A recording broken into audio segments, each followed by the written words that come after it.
بسم اللہ الرحمن الرحیم۔ السلام علیکم ورحمۃ اللہ وبرکاتہ۔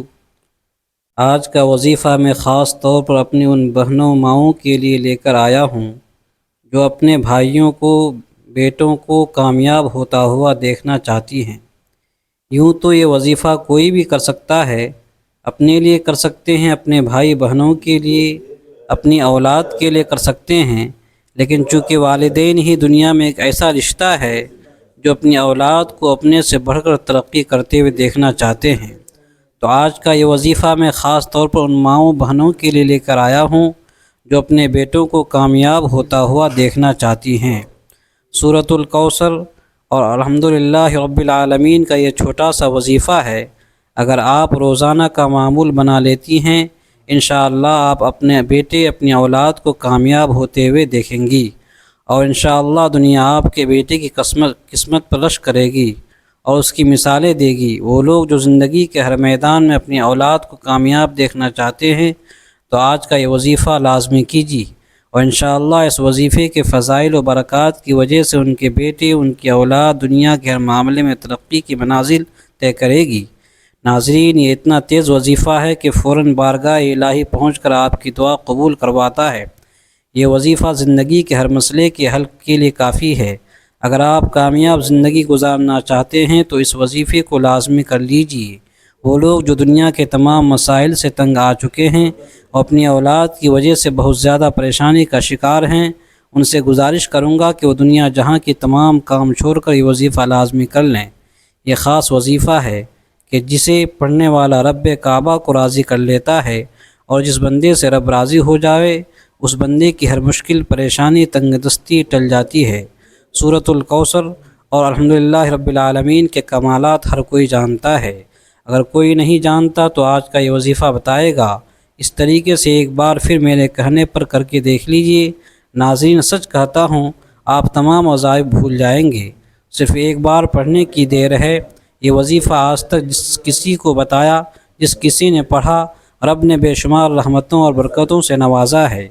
یہ وظیفہ ہے کہ جس سے انشاءاللہ آپ کی تمام پریشانیاں ختم ہو جائیں گی، اور اس عمل کی برکت سے آپ کی اولاد کی بھی تمام پریشانیاں دور ہو جائیں گی، اور انشاءاللہ آپ کی اولاد دن دوگنی رات چوگنی ترقی کرے گی۔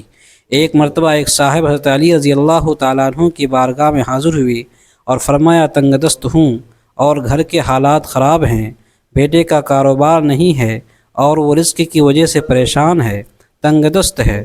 حضرت علی نے فرمایا، جاؤ استغفار کرو۔ ایک دو شخص آ کر کہتا ہے کہ حضرت میں بے اولاد ہوں، پریشان ہوں۔ حضرت علی نے فرمایا، جاؤ استغفار کرو۔ ایک تیسرا شخص آ کر کہتا ہے کہ میرے گھر میں پریشانیاں ہیں۔ حضرت علی فرماتے ہیں کہ جاؤ استغفار کرو۔ ناظرین، جب وہ تینوں شخص چلے گئے تو پاس بیٹھے ایک بندے نے حضرت علی سے پوچھا کہ حضرت آپ کے پاس 3 بندے آئے، تینوں نے آپ اپنے مختلف مسائل پیش کیے اور آپ نے تینوں کو ایک ہی وظیفہ بتایا، تو حضرت علی نے فرمایا کہ ہماری تباہی و بربادی کی سب سے بڑی وجہ ہمارے گناہ ہوتے ہیں۔ اگر کسی کا رزق تنگ ہوتا ہے تو وہ توبہ کرے، اگر پریشانیاں کسی کی جان نہیں چھوڑ رہی ہے تو وہ توبہ کرے، اگر کسی پر آزمائش آتی ہے تو وہ توبہ کرے، اگر کسی کے گھر فاقے ہیں، غربت ہے تو وہ توبہ کرے۔ توبہ کا ذکر استغفار رب کو راضی کر لیتا ہے، رب کو منا لیتا ہے، اور جس بندے سے رب راضی ہو جاتا ہے پھر اسے مانگنا نہیں پڑتا، اسے غیبی خزانوں سے دیا جاتا ہے۔ حضرت علی نے فرمایا کہ جب کبھی آپ پر مشکل وقت آ جائے تو استغفار کرو، اور بعض اوقات انسان سے جانے انجانے میں کوئی ایسا گناہ، کوئی ایسی بات، کوئی ایسا عمل ہو جاتا ہے کہ وہ بندہ رب کی پکڑ میں آ جاتا ہے، اور جب بندہ رب کی پکڑ میں آ جائے تو پھر دنیا کی کوئی جادو، جنات، کوئی وظیفے، اعمال، کوئی بھی عمل آپ کے لیے فائدہ مند نہیں رہتا۔ تو جب تک آپ اپنے گناہوں کی سچی توبہ نہ کر لیتے، ناظرین، آپ کامیاب ہو ہی نہیں سکتے۔ اس لیے سب سے پہلے آپ نے اپنے گناہوں کی سچی توبہ کرنی ہے، اور یہ سمجھیے کہ کامیابی کا ایک راز ہے جو حضرت علی رضی اللہ تعالیٰ عنہ نے ہمیں بتایا ہے۔ میں لوگوں کے وظائف سنتا ہوں، بڑے بڑے وظائف بتاتے ہیں، بڑے بڑے درس دیتے ہیں، لیکن ہم میں سے آپ سے بہت سے لوگ ان باتوں کو پہلے سے جانتے ہیں۔ مقصد کیا ہے کہ کوئی ایسا عمل بتا دیا جائے جو ہمیں واقعی کامیاب کر دے۔ تو ناظرین، استغفار ایک ایسا عمل ہے جو ہماری یقینی کامیابی کا ضامن ہے۔ ہمارے گناہ ہی ہیں جن کی وجہ سے ہماری تباہی اور بربادی روز بروز بڑھتی جا رہی ہے، ختم ہونے کا نام ہی نہیں لے رہی ہے۔ اور اگر آپ اس تباہی اور بربادی سے بچنا چاہتے ہیں تو استغفار کی کثرت کیجیے، کیونکہ ناظرین، دین اسلام میں استغفار کی بڑی اہمیت ہے، اور قرآن کریم میں بہت ساری آیات موجود ہیں جو مغفرت اور استغفار کے بارے میں بتاتی ہیں۔ کچھ آیات اس کے بارے میں حکم دیتی ہے کہ اس کی طلب کے بارے میں ہے، اور کچھ اس کی تعریف بیان کرتی ہیں۔ سورۃ النساء میں اللہ رب العزت نے نبی کریم صلی اللہ علیہ وسلم کو حکم دیا اور فرمایا، اور اللہ سے بخشش مانگو، بے شک وہ بخشش کرنے والا اور مہربانی کرنے والا ہے۔ اسی طرح سورۃ المزمل میں رب کریم نے مومنوں کو اس بارے میں حکم دیا اور اللہ سے بخشش طلب کرتے رہو، یقیناً وہ بخشنے والا مہربان ہے۔ اللہ تبارک و تعالی قرآن کریم میں ارشاد فرماتا ہے، فَقُلْتُ اسْتَغْفِرُوا رَبَّكُمْ إِنَّهُ كَانَ غَفَّارًا يُرْسِلِ السَّمَاءَ عَلَيْكُمْ مِدْرَارًا وَيُمْدِدْكُمْ بِأَمْوَالٍ وَبَنِينَ وَيَجْعَلْ لَكُمْ جَنَّاتٍ وَيَجْعَلْ لَكُمْ أَنْهَارًا۔ سورہ نوح۔ میں نے کہا اپنے رب سے بخشش مانگو، بے شک وہ بڑا بخشنے والا ہے، اور تم پر آسمان سے خوب بارشیں برسائے گا، تمہیں مال اور اولاد سے مدد دے گا، اور تمہارے لیے باغات اور نہریں بنائے گا۔ یہ آیت واضح کرتی ہے کہ استغفار صرف گناہوں کی مغفرت ہی نہیں بلکہ رزق، اولاد اور کامیاب کا سبب بھی بنتا ہے۔ اور ناظرین، خاتم المرسلین صلی اللہ علیہ وسلم کا فرمان ہے کہ میں اللہ سے دن میں 100 بار بخشش مانگتا ہوں۔ تو ناظرین، سوچئے کہ جب محمد رسول اللہ صلی اللہ علیہ وسلم جیسی ہستی اللہ سے دن میں 100 بار استغفار مانگ رہے ہیں تو استغفار کی اہمیت اور افادیت کتنی ہوگی، اور میرے اور آپ کے لیے استغفار کتنا ضروری ہوگا۔ استغفار کے ثمرات میں گناہوں کی بخشش، اللہ کی رضا اور اس کی محبت اور رحمت عذاب کا ٹل جانا، کثرت سے خیر و برکت اور دلوں کا روشن اور درجات کا بلند ہونا، زہد اور تقوی کا پیدا ہونا، وقار اور بردباری میں اضافہ ہونا، بلاؤں اور مصیبتوں سے نجات ملنا، جسمانی اور روحانی قوت میں اضافہ ہونا، اور بے شمار فضائل اور برکات میں۔ جہاں استغفار کے بے شمار فائدے ہیں وہاں کچھ شرائط بھی ہیں، اور ان میں اولین یہ ہیں کہ اللہ تعالیٰ کو حاضر و ناظر ماننا، اور اس کے لیے دل میں جذبہ اخلاص کا موجود ہونا، اور عاجزی اور انکساری کے ساتھ اللہ کی طرف متوجہ ہونا، اور خشوع اور خضوع کے ساتھ اس کے احکامات کو سمجھنا اور ان پر عمل کرنا۔ جبکہ استغفار کے آداب میں طہارت جسمانی اور روحانی کا ہونا بھی انتہائی ضروری ہے، اور استغفار کے اوقات وقت سحر کے علاوہ پچھلی رات کو اللہ سے بخشش مانگنا انتہائی قبولیت کا وقت ہے۔ رسول اکرم صلی اللہ علیہ وسلم فرماتے ہیں کہ رب کائنات رات کے آخری تہائی حصے میں ہر دنیا سے قریب آنے والے آسمان پر نازل ہوتا ہے اور کہتا ہے کہ کون ہے جو مجھے پکارے اور دعا اور استغفار کرے اور میں اس کی دعا قبول کروں، کون ہے جو مجھ سے سوال کرے اور میں اسے عطا کروں، کون ہے جو مجھ سے مغفرت طلب کرے اور میں اسے بخش دوں۔ تو ناظرین، آج کا خاص وظیفہ لازمی کیجیے گا۔ آپ بے روزگار ہیں، بے اولاد ہیں، قرض دار ہیں، آپ کا کاروبار نہیں چل رہا، یا آپ کے گھر میں مسائل ہیں، آپ کی جتنی بھی پریشانیاں، جتنے بھی مسائل ہیں، جتنی رکاوٹیں ہیں، جتنی بندشیں ہیں، انشاءاللہ سب کی سب ختم ہو جائیں گی۔ آپ سورۃ الکوثر اور الحمدللہ رب العالمین کا وظیفہ کریں گے، کیونکہ یہ ایک ایسی آیت ہے جو اللہ کی پاکی کو بیان کرتی ہے، اللہ کا شکر ادا کرنے کی ہمیں توفیق عطا کرتی ہے۔ جب ہم اللہ کا شکر ادا کریں گے تو ہمیں غیب سے اتنا خزانہ عطا فرمائے گا کہ آپ خود حیران رہ جائیں گے، اور آپ کو بھی سمجھ نہیں آئے گی کہ یہ دولت اور یہ رزق کہاں کہاں سے آ رہا ہے۔ اگر آپ روزانہ کی بنیاد پر یہ عمل کریں گے تو انشاءاللہ آپ کی اولاد کی ترقی کو یقینی بنا دے گا، اور لوگ آپ کی اولاد کی ترقی دیکھ کر حیران رہ جائیں گے، اور انشاءاللہ آپ کی اولاد کی قسمت پر رشک کریں گے۔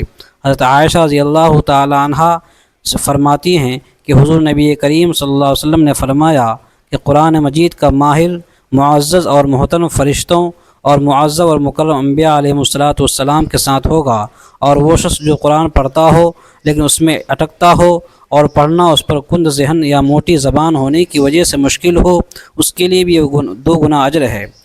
جبکہ ایک دوسری روایت میں ہے کہ وہ شخص جو قرآن پڑھتا ہے حالانکہ یہ پڑھنا اس کے لیے سخت مشکل ہے، تو اس کے لیے دو اجر ہیں۔ اسی طرح سعد بن ابی وقاص رضی اللہ تعالیٰ عنہ روایت کرتے ہیں کہ رسول علیہ الصلاۃ والسلام نے فرمایا کہ تم میں سے بہترین لوگ وہ ہیں جو قرآن مجید سیکھیں اور سکھائیں۔ تو قرآن مجید کے اندر سے ہی ایک سورت اور ایک آیت کا وظیفہ آپ نے کرنا ہے۔ اور محترم ناظرین، اولاد کی کامیابی میں ہی والدین کی خوشی ہے، اور اس میں کوئی شک و شبہ نہیں کہ ایک باپ اپنی اولاد کے لیے اپنی زندگی تک قربان کر دیتا ہے، بلکہ اگر یہ کہوں کہ اپنی خوشیاں ہی قربان کر کے خوشیاں حاصل کرتا ہے تو غلط نہیں ہوگا۔ اور اگر معاشرے میں دیکھیں تو ہر ماں باپ کی خواہش ہے کہ اس کا بیٹا یا بیٹی پڑھ لکھ کر اس سے بھی بڑا آدمی بنے، اس سے بھی بڑا انسان بنے اور ماں باپ کا نام روشن کرے، مگر ضروری نہیں کہ ایسا ہی ہو، لیکن بحیثیت والدین ہمیں اچھے کی امید رکھنی چاہیے۔ آج اس ماں باپ کی کہانی بیان کر رہا ہوں کہ جس کا بچہ پاس تو ہوا مگر انتہائی کم نمبر تھے۔ باپ کو بہت دکھ ہوا مگر بیٹے سمیت کسی کو محسوس نہیں ہونے دیا، اور بیٹے کا ہاتھ پکڑ کر ساتھ لے گیا اور ایک بیکری سے مٹھائی لی، واپس گھر آیا اور پھر بیٹے کو ساتھ لے کر محلے کی ایک گھر میں مٹھائی تقسیم کرتا گیا، اور ساتھ ہی میں کہتا رہا، یہ دیکھو میرا بیٹا پاس ہو گیا ہے، 36% نمبر لیے ہیں، آج میں خوش ہوں کہ میرا بیٹا اتنے اچھے نمبروں سے پاس ہو گیا ہے۔ ناظرین، یہ دیکھ کر محلے والے حیران ہو گئے کہ 36% نمبروں پر اتنی خوشی، لیکن کوئی کچھ نہ کہہ سکا۔ اب بچہ دل میں خوش ہوا کہ اس نے اتنے اچھے نمبر لیے، اور اس کا جذبہ آسمان کو بلندیوں کو چھونے لگا، اور اس نے دل میں سوچا کہ اب اور محنت کر کے اپنے باپ کو اور خوش کروں گا۔ اور پھر اس بچے میں ایک نیا جذبہ پیدا ہوا، اس نے دل لگا کر پڑھائی شروع کی، اور اگلے امتحانات میں اسے اچھے نمبر ملے، اور یوں اگلے سال اسکول میں ٹاپ کر گیا۔ تو ناظرین، اس میں ہمارے لیے سبق ہے کہ تمام والدین اپنے سوچ کو بدلیں، نہ کہ بچوں کو ٹارچر کریں۔ جیسے ہی ذہنی طور پر مفلوج ہو جاتے ہیں اور پڑھائی سے متنفر ہو جاتے ہیں، لہٰذا ہمیں بچوں کی ترقی چاہیے تو ان کی ذہنی ترقی ضروری ہے، تب جا کر ہمیں نتائج ملتے ہیں۔ تو اگر ہم اپنی اولاد کی کامیابی چاہتے ہیں تو ہمیں ان نسخوں کے ساتھ ساتھ قرآنی اور نبوی نسخوں پر بھی عمل کرنا ہوگا، اور ایسا ہی ایک قرآنی وظیفہ میں اب آپ کو بیان کرنے لگا ہوں۔ تو آپ نے کسی بھی نماز کے بعد یہ وظیفہ پڑھنا ہے۔ باوضو مصلی پر بیٹھ کر آپ نے سب سے پہلے اعوذ باللہ من الشیطان الرجیم بسم اللہ الرحمن الرحیم پڑھنا ہے۔ نبی کریم صلی اللہ علیہ وسلم کی ذات اقدس پر 3 مرتبہ درود پاک پڑھنا ہے۔ درود پاک آپ کوئی سا بھی پڑھ لیں چاہیے، تو آسان اور مختصر سا درود صلی اللہ علیہ وسلم پڑھ لیں، صلی اللہ علی محمد پڑھ لیں، یا نماز والا درود یعنی درود ابراہیم پڑھ لیں۔ اللہ تبارک و تعالیٰ قرآن مجید میں ارشاد فرماتے ہیں، ان اللہ وملائکتہ یصلون علی النبی یا ایھا الذین آمنوا صلوا علیہ وسلموا تسلیما۔ سورۃ الاحزاب۔ بے شک اللہ اور اس کے فرشتے نبی پر درود بھیجتے ہیں، اے ایمان والو تم بھی ان پر درود و سلام بھیجو۔ حدیث، من صلی علی واحدۃ صلی اللہ علیہ عشرہ، صحیح مسلم۔ جو مجھ پر ایک بار درود بھیجتا ہے اللہ اس پر 10 رحمتیں نازل فرماتا ہے۔ اور یاد رکھیے کہ درود ابراہیم کے فضیلت سب سے زیادہ ہے۔ ہمارے پیارے آقا صلی اللہ علیہ وسلم بھی تمام درودوں میں درود ابراہیم کو ہی سب سے زیادہ محبوب رکھتے تھے۔ تو ناظرین، آپ نے کوشش کرنی ہے کہ درود ابراہیم کی ہی تلاوت کریں۔ خیر و برکت اور ثواب کے لیے ایک مرتبہ درود ابراہیم میرے ساتھ بھی پڑھ لیجیے۔ اللہم صلی علی محمد وعلی آل محمد کما صلیت علی ابراہیم وعلی آل ابراہیم انک حمید مجید۔ اللہم بارک علی محمد وعلی آل محمد کما بارکت علی ابراہیم وعلی آل ابراہیم انک حمید مجید۔ ناظرین، آپ نے درود پاک پڑھتے ہی سب سے پہلے عاجزی کے ساتھ اپنے مقصد کی نیت کرنی ہے۔ مقصد جتنا بڑا ہو یہ نہیں دیکھنا کہ یہ ناممکن ہے، دیکھنا یہ ہے کہ آپ مانگ کس ذات سے رہے ہیں، جو عرش الہی کا رب ہے، جو تمام خزانوں کا مالک ہے۔ آپ اس رب سے مانگ رہے ہیں جس کے قبضے قدرت میں دونوں جہان کی بادشاہت ہے، اور وہی سب کو عطا کرنے والا ہے۔ بے شک وہ ہر چیز پر قادر ہے۔ آپ انشاءاللہ جو مانگیں گے آپ کو ضرور ملے گا۔ تو اپنے مقصد کی نیت کیجیے۔ اگر آپ اپنی اولاد کی ترقی اور کامیابی چاہتے ہیں تو یہ ذہن میں رکھیے کہ میں بیٹے یا بیٹی کے لیے وظیفہ کر رہا ہوں یا کر رہی ہوں۔ اگر آپ کی کوئی حاجت ہے، کوئی اور پریشانی ہے، تب بھی آپ یہ وظیفہ پڑھ سکتے ہیں۔ آپ کو اپنے مقصد کی نیت کرنے کے بعد وہیں بیٹھے آنکھوں کو بند کرنا ہے اور پوری توجہ اور دھیان کے ساتھ وظیفہ پڑھنا شروع کرنا ہے۔ درود پاک پڑھ کر جو بھی دعا اور جو بھی وظیفہ کیا جاتا ہے ناظرین وہ ضرور قبول ہوتا ہے۔ تو جو بندہ درود پاک پڑھتا ہے تو وہ اللہ کو راضی کرتا ہے، کیونکہ اللہ اس عبادت سے بہت خوش ہوتا ہے۔ اس لیے کہا جاتا ہے کہ تمام عبادات میں سب سے افضل عبادت درود پاک پڑھنا ہے، جس کی قبولیت کا کوئی شک ہی نہیں، کیونکہ رب کی رضا اس میں ہے کہ جب بندہ اپنے کبیرہ صغیرہ گناہوں کو بخشوا لیتا ہے، رب کو راضی کر لیتا ہے، اور پھر رب سے جو مانگتا ہے تو رب بھی اسے عطا کرتا ہے۔ اس طرح آپ نے درود پاک پڑھ کر یہ وظیفہ شروع کرنا ہے، اور یہ وظیفہ آپ اپنے ہاتھوں کی انگلیوں پر گن کر پڑھ سکتے ہیں، بہتر یہی ہے، ورنہ تسبیح کا استعمال بھی کر سکتے ہیں۔ تو اعوذ باللہ من الشیطان الرجیم، بسم اللہ الرحمن الرحیم پڑھ کر 3 بار درود پاک پڑھا۔ اب آپ نے ہاتھ کی انگلیوں پر سورہ 100 بار الحمدللہ رب العالمین پڑھنا ہے، اور 100 بار جب آپ کی زبان سے نکل رہا ہو الحمدللہ رب العالمین، آپ روتے ہوئے، تڑپتے ہوئے، سسکتے ہوئے رب کعبہ سے مانگتے چلے جائیں۔ یقین کیجئے اللہ تعالیٰ انشاءاللہ آپ کی نسلوں کو آباد کر دے گا۔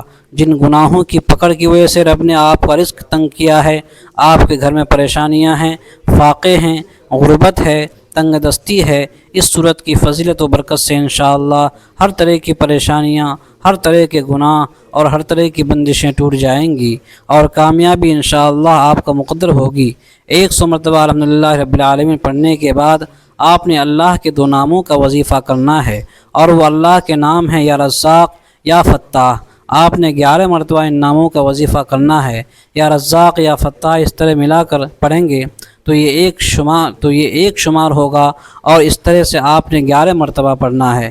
یا رزاق یعنی اے رزق دینے والی ذات، اے مشکلوں پر قابو پانے والی ذات، اے کامیابی دینے والی ذات۔ ناظرین انشاءاللہ عرش الہی سے فرشتے زمین پر اتریں گے اور آپ کے لیے، آپ کی اولاد کے لیے کامیابیاں چھوڑ جائیں گے۔ یا رزاق یا فتاح پڑھنے کے بعد آپ نے تیسرے اور آخری نمبر پر اب جو وظیفہ کرنا ہے سورۃ الکوثر کا وظیفہ ہے۔ بسم اللہ الرحمن الرحیم، انا اعطیناک الکوثر فصل لربک وانحر ان شانئک هو الابتر۔ اور آخر میں آپ نے وظیفہ صرف 3 بار کرنا ہے، یعنی سورۃ الکوثر کو صرف 3 بار پڑھنا ہے۔